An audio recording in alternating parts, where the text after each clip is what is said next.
All right, this is the C3 formula. We're going to learn how to consume, communicate, and collaborate the right way so we can go and get better ideas and implement them better. So what does that mean? Consuming content. Now, I've been in a lot of sessions here this week, and I hear the word research. Who loves research? Raise your hand if you do. All right, 5 people, 6 people. Who loves to consume content?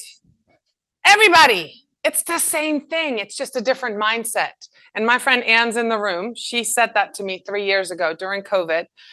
We had to do some reels. Anne and I worked together. She has a brilliant Facebook agency. She's a brilliant person. And she's like, Doreen, if we have to do more reels, we have to consume more reels.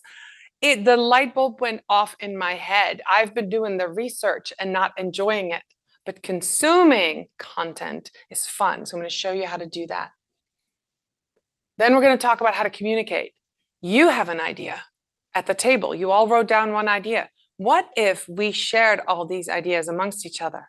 What can we do then? So I'm going to show you that in a minute. And then we're going to learn how to collaborate and actually what does it take to create content together? So consume ferociously. I was going to say it like this, ferociously, because I love rolling my R. But what does that mean, right? I love this quote. If you put this for content creators, if you want to be a content creator, you must do 2 things above all others. You need to consume more content and then create the content. And it's that consuming piece that a lot of us forget. So how do we do it? The first thing that you're going to do, and you can get your paper ready. We're going to do this exercise in just a second.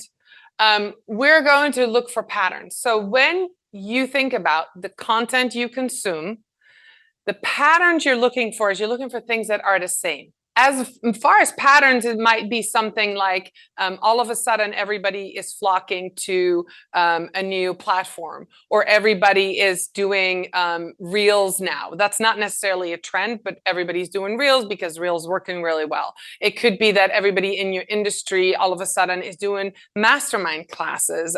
In the marketing industry, about a year and a half ago, I started seeing all these thought leaders doing master classes instead of selling courses. That was a pattern that I noticed. I'm like, okay, that must be working because I see him doing it. I see her doing it. I see her doing it. 6-week live masterclass. That's a pattern that I noticed. So once you detect a pattern, then you need to go see if it's in other places as well, right? Can you continue that pattern and can you then find it? That's a great question, actually. So yeah, so the next one is then trends. And the perfect example is what Anne did on the stage yesterday with the Barbies, right? That's totally trendy. Barbenheimer, the 2 movies came out the same day. There was all kinds of wonderful marketing, and that trend is still going.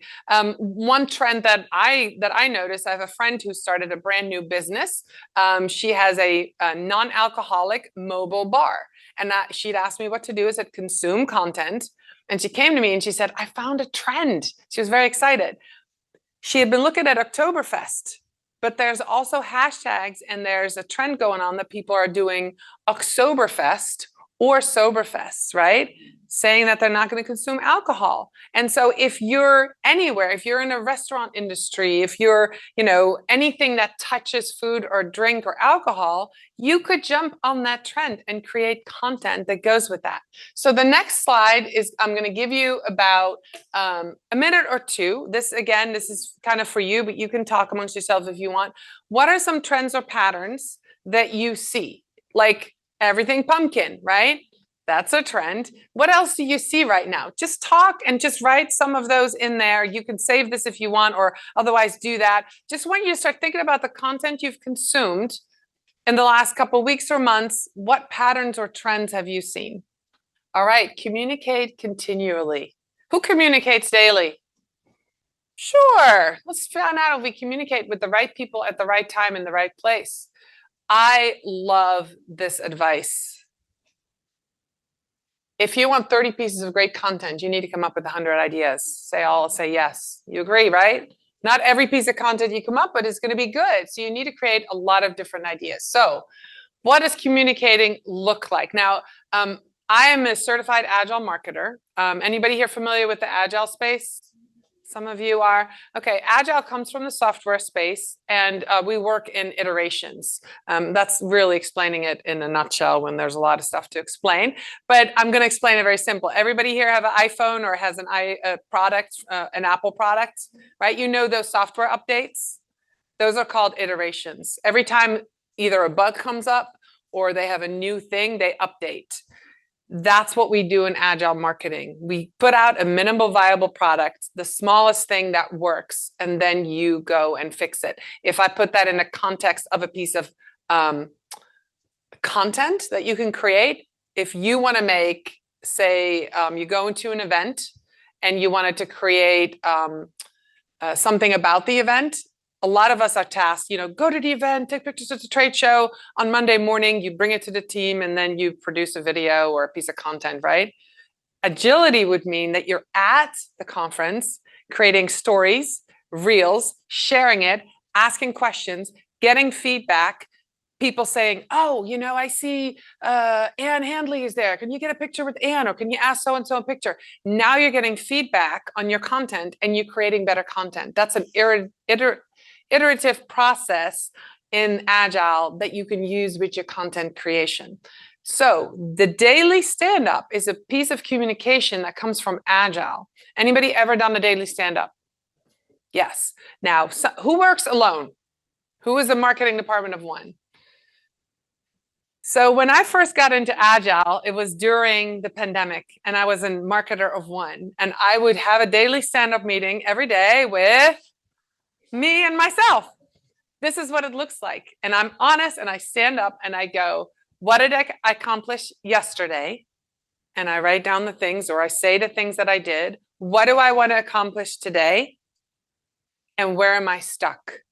And I can tell you exactly by day 3, if I get stuck on the same thing, like I didn't want to make the phone call, or I don't want to do this sales thing, or I have this video that I really don't want to do, I realize I'm stuck because it's either I don't want to do it, I can't do it, I don't have time, or I have a block, a mental block. And that's really helpful communication piece. But if you are a team of 2 or 3 or 4, and you start doing a daily stand-up, it's no more than 15 minutes a day. It could be through Slack, but it could be through Zoom. What did I do yesterday?